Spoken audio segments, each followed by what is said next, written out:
Hello guys, তো কালকে রাতে এসেছি আমি বাবার বাড়িতে। তো যেটা দেখানোর জন্য আমি ভিডিওটা অন করেছি। দেখো কামরাঙ্গা, দেখো পুরো হাতে পাওয়া যাচ্ছে। দেখো কত কামরাঙ্গা হয়েছে, গাছটায় পুরো ভরে গেছে, হলুদ হয়ে গেছে। এই জায়গাটা দেখো, আমার মেয়ে ওখান থেকে দিলাম, দুটো তিনটে খাচ্ছে। আর এই গাছটা না 12 মাস কাল কামরাঙ্গা হয়। দেখো ফুল এসছে, ওই দেখো ছোট ছোট ওই পাশে পেকেছে। মানে 12 মাস কাল কম বেশি থাকে, আর সিজনের যেটা হয় সেটাই মানে বেশি হয়।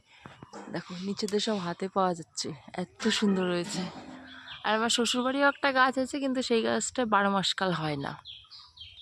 এই গাছটা আমার দাদা লাগিয়েছিল, কি দারুণ হয়েছে। দেখো ফুলগুলো পুরো মানে নিচের থেকে, এই দেখো গাছে এইখানেও ফুল হয়েছে। আর এই গাছটা কামরাঙ্গা কিন্তু খেতে খুবই ভালো, মিষ্টি। অন্য অন্য গাছে কামরাঙ্গা আছে না, প্রচুর টক, এটা কিন্তু অতটাও টক না, হালকা হালকা টক। আর যখন পুরো হলুদ হয়ে যায়, ওই যে যে উপরে দেখো হলুদ, ওইগুলো কিন্তু প্রচুর মিষ্টি, প্রচুর। এই হচ্ছে আমার মেয়ে, দেখো কী করছে।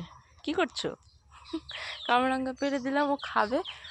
আর এই পাশটা দেখো কত সুন্দর হয়েছে, গাছটা কত বড় হয়েছে। আর এই গাছে না টিয়া আসে, মানে বন টিয়া যেগুলো হয় না, সেগুলো এসে এসে প্রচুর কামরাঙ্গা খেয়েও যায়।